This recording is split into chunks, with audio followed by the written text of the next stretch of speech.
ZEE5 ಇರುವಾಗ ನೀವು ನಿಮ್ಮ ನೆಚ್ಚಿನ ಶೋಗಳನ್ನ ಎಂದಿಗೂ ಮಿಸ್ ಮಾಡಿಕೊಳ್ಳುವುದಿಲ್ಲ. ಅದು ಸಂಪೂರ್ಣ ಉಚಿತವಾಗಿ.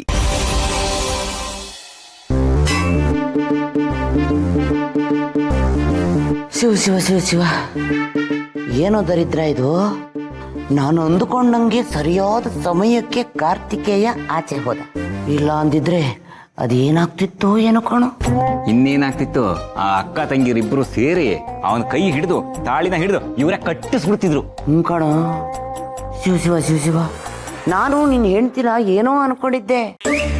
ಚೋಟ್ ಮೆಣಸಿಕಾಯಿ ಇದ್ದಾಳೆ, ಏನ್ ಎಗರಾಡ್ತಾಳೋ.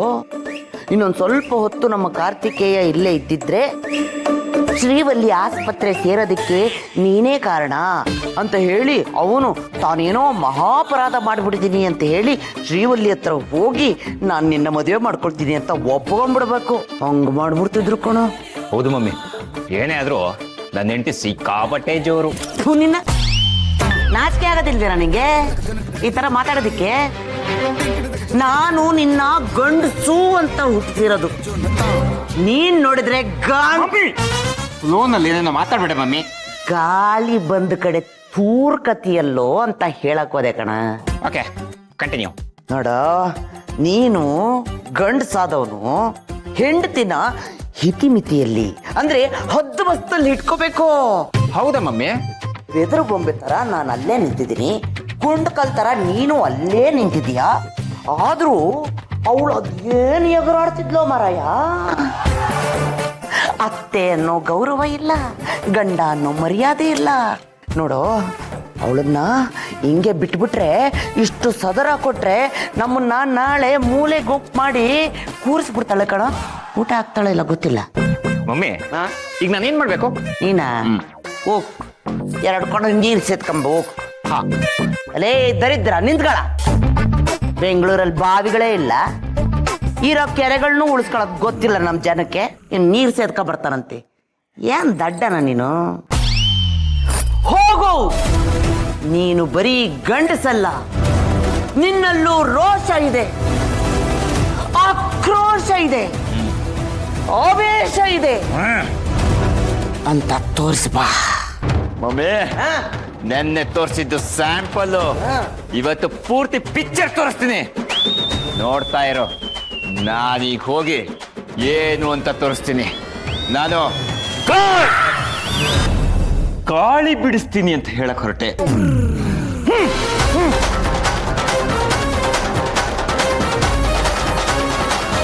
ದುರ್ಯೋಧನನು ಹಿಂಗೆ ತೊಡೆ ತಟ್ಕೊಂಡಿದ್ದ, ಅವನ ಗತಿ ಏನಾಯ್ತು? ಇವನು ತಟ್ಕೊಂಡು ಹೋಗಿದ್ದಾನೆ. ಏನ್ ತಟ್ಕೊಂಡು ಏನ್ ಮುರ್ಕೊಂಬರ್ತಾನೋ ಏನ.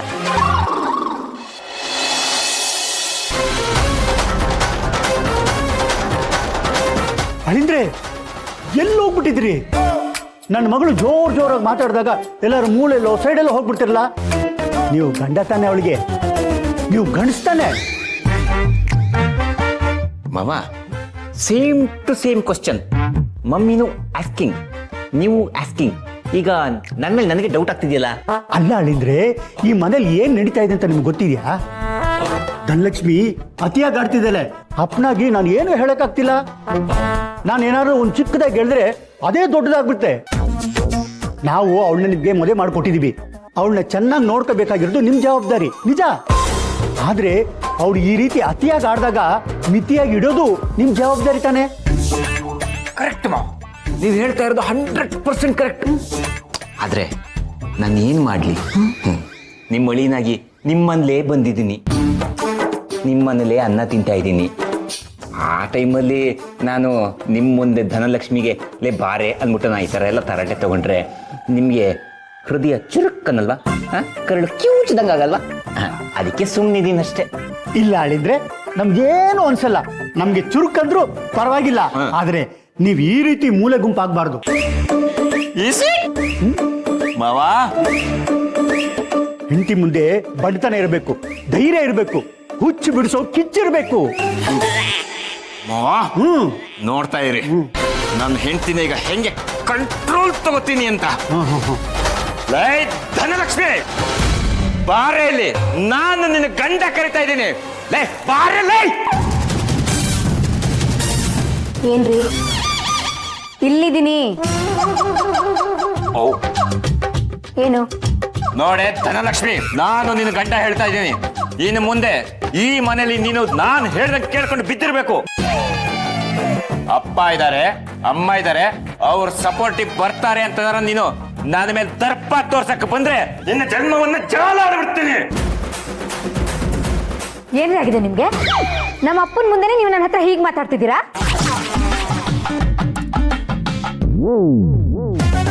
ಏನ್ರಿ ಪದ್ಮನಾಭ ಅವರೇ, ನಿಮ್ಮ ಮುಂದೆ ನಾನು ನಿಮ್ಮ ಮಗಳನ್ನ ಬೈದ್ರೆ ನಿಮಗೇನಾರ ಬೇಜಾರಾಗತ್ತಾ? ಹಿಡ್ಕೊಂಡು ಹೊಡೆದ್ರೆ ನಿಮ್ಗೆ ಏನಾರ ಬೇಜಾರಾಗತ್ತಾ? ಆದ್ರೆ ಅವಳು ನನ್ನನ್ನೇ ಹೆದರ್ಸ್ತಾಳೆ. ಅಯ್ಯೋ ಇದ್ರೆ ನೀವು ಈ ರೀತಿ ಮಾತಾಡಿದ್ರೆ ನನಗೆ ಭಯ ಆಗುತ್ತೆ. ಇದೆಲ್ಲ ನನಗೆ ಗೊತ್ತಿಲ್ಲ. ನೀವು ಉಂಟು, ನಿಮ್ಮ ಹೆಂಡತಿ ಉಂಟು, ಈ ಅಡ್ಡಲ್ಲಿ ನಾನಿಲ್ಲ. ಏನಪ್ಪ ಇದು? ನೀನು ಅವ್ರ ಹತ್ರ ಹೀಗೆ ಮಾತಾಡ್ತಿದ್ಯಾ? ಏನು ಕೆದ್ರಕೋತಿದ್ಯಾ? ಇನ್ನೇನಮ್ಮ ಆ ಮುಖದಲ್ಲಿ ರೋಷ ನೋಡಮ್ಮ, ಆ ಕಣ್ಣಲ್ಲಿರೋ ಆವೇಶ ನೋಡಮ್ಮ, ಕಿಚ್ಚು ಕಿಚ್ಚು ನೋಡಮ್ಮ, ಭಯ ಆಗುತ್ತಲ್ಲ. ನೋಡೆ ನೋಡು, ನನ್ನ ಕಣ್ಣು ನೋಡು, ನನ್ನ ಕಣ್ಣಲ್ಲಿ ಕಿಚ್ಚು ಕಿಚ್ಚು ಉಕ್ಕಿ ಬರ್ತಾ ಇಲ್ವಾ?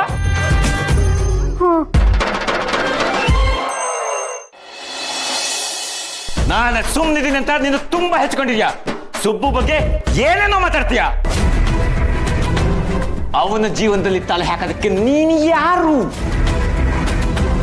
ನಿನ್ನ ಮನೇಲಿ ಇರಿಸ್ಕೊಂಡು ಅವ್ನು ನಿನ್ನ ನೋಡ್ಕೊಳ್ತಾ ಇರೋದಲ್ಲದೆ ನೀನ್ ಹೇಳಿದ್ನಲ್ಲ ಅವನು ಕೇಳಬೇಕಾ? ಅದು ಅವನ ಜೀವನ, ಅವನ್ ಹೇಗೆ ಬೇಕೋ, ಅವ್ನ್ ಏನ್ ಇಷ್ಟನೋ ಅವ್ನು ಹಾಗೆ ಇರ್ತಾನೆ. ಅಲ್ಲ ಕಣ್ರಿ, ಪಾಪ ಶ್ರೀವಲ್ಲಿ ಅವ್ಳು ಶಾಪ ತಟ್ಟಲ್ವಾ? ಶಾಪ ಅಂತೆ ಶಾಪ. ಲೈ, ನಮ್ಮ ಹಳೆ ಮನೆ ಹತ್ರ ಆ ಮೂಲೆಯಲ್ಲಿ ಒಬ್ಳು ರೀಟಾ ಅಂತಿದ್ಲು, ನೆನ್ಪಿದ್ಯೇನೆ? ಹ್ಞೂ ನೆನ್ಪಿದೆ. ಆ ಮೂಲೆ ಮನೆ ತಾನೆ. ಏನಿವಾಗ? ಅವಳು ಫೇಸ್ಬುಕ್ ಅಲ್ಲಿ ಮೆಸೇಜ್ ಮಾಡಿದ್ದು, ಐ ಲವ್ ಯು. ಅದಕ್ಕೆ ನಾನು ಆಗೋದಿಲ್ಲ, ನನಗೆ ನೀನು ಇಷ್ಟ ಇಲ್ಲ ಅಂತ ರಿಪ್ಲೈ ಮಾಡಿದೆ.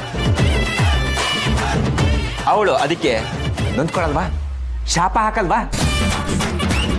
ಅದಕ್ಕೆ ನಾನೇನು ಮಾಡ್ಲಿ? ಹ್ಞೂ ಅಂತಂದು ಬಿಡ್ಲಾ? ಅವಳನ್ನ ಮದುವೆ ಆಗಬಿಡ್ಲಾ? ಅದೇಂಗ್ರಿ ಆಗತ್ತೆ? ನೀವು ನನ್ನ ಮದ್ವೆ ಆಗಿಲ್ವಾ? ಮದುವೆ ಆಗಿರೋ ಗಂಡಸಿಗೆ ಶಾಪ ತಟ್ಟಲ್ವಾ? ಅಲ್ಲ ರೀ, ನಾನು ಹಾಗೆ ಹೇಳಿಲ್ಲ. ಯಾವಾಗ ಪ್ರಪೋಸ್ ಮಾಡ್ಬಿಟ್ಲಂತ ನೀವು ಹೇಗೆ ಒಪ್ಕೊಂಡ್ಬಿಡ್ತೀರಾ? ಅದೆಲ್ಲ ಆಗಲ್ಲ. ಅದನ್ನೇ ನಾನು ಹೇಳಿದ್ದು. ಸುಬ್ಬು ಮನ್ಸಲ್ಲಿ ಏನಿದೆ ಅಂತ ನಿನಗೆ ಗೊತ್ತಾ? ಶ್ರೀವಲ್ಲಿ ಪ್ರಪೋಸ್ ಮಾಡಿದ್ಲು ಅಂತ ಹೇಳಿ ಇವನ್ ಜೀವನನ ಬಿಟ್ಕೊಡಕ್ಕಾಗತ್ತಾ? ನೋಡ, ಇದ್ದೇ ಕೊನೆ. ಇನ್ನು ಮುಂದೆ ಈ ಮನೇಲಿ ನೀನು ಬಾಯಿ ಮುಚ್ಕೊಂಡು ಬಿದ್ದಿರ್ಬೇಕು. ಮದುವೆ ಆಗೋದಕ್ಕೂ ಮುಂಚೆ ನನಗೆ ಎಷ್ಟು ಜನ ಪ್ರಪೋಸ್ ಮಾಡಿದ್ರು ಗೊತ್ತಾ? ಅವ್ರನ್ನೆಲ್ಲ ನಾನು ಮದುವೆ ಆಗಿದ್ದಿದ್ರೆ ನೀನು 10ನೇ ಅವಳ ಅಥವಾ 11ನೇ ಅವಳ ಆಗಿರ್ತಿದ್ದೆ. ಹೆಣ್ಮಕ್ಳ ಶಾಪ ತಟ್ಟೆ ಹೇಳಿ ನಾನು ರೀಟಿನಿಗೆ ತಾಳಿ ಕಟ್ಬಿಡ್ತೀನಿ. ಅಯ್ಯೋ ಅಳಿಂದ್ರಿ, ತಾಳಿ ಅಲ್ಲ, ರಿಂಗು ರಿಂಗು ರೀಟಾ. ಸುಮ್ಮನೆರಪ್ಪ. ತಾಳಿ ಅಂತೆ, ರಿಂಗ್ ಅಂತೆ. ರೀ, ಏನ್ರಿ ಆಗಿದೆ ನಿಮ್ಗೆ? ನಿನಗೇನಾಗಿದೆ ಅನ್ನೋದನ್ನು ಮೊದಲೇ ಹೇಳೆ. ನಾನು ರೀಟಿಗೆ ತಾಳಿನಾರ ಕಟ್ತೀನಿ, ರಿಂಗಾರ ಹಾಕ್ತೀನಿ. ಏನು ಬೇಕಾಗಿಲ್ಲ. ZEE5 ಆಪ್ ಡೌನ್ಲೋಡ್ ಮಾಡಿ ಎಲ್ಲಾ ಸಂಚಿಕೆಗಳನ್ನು ಸಂಪೂರ್ಣ ಉಚಿತವಾಗಿ ನೋಡಿ.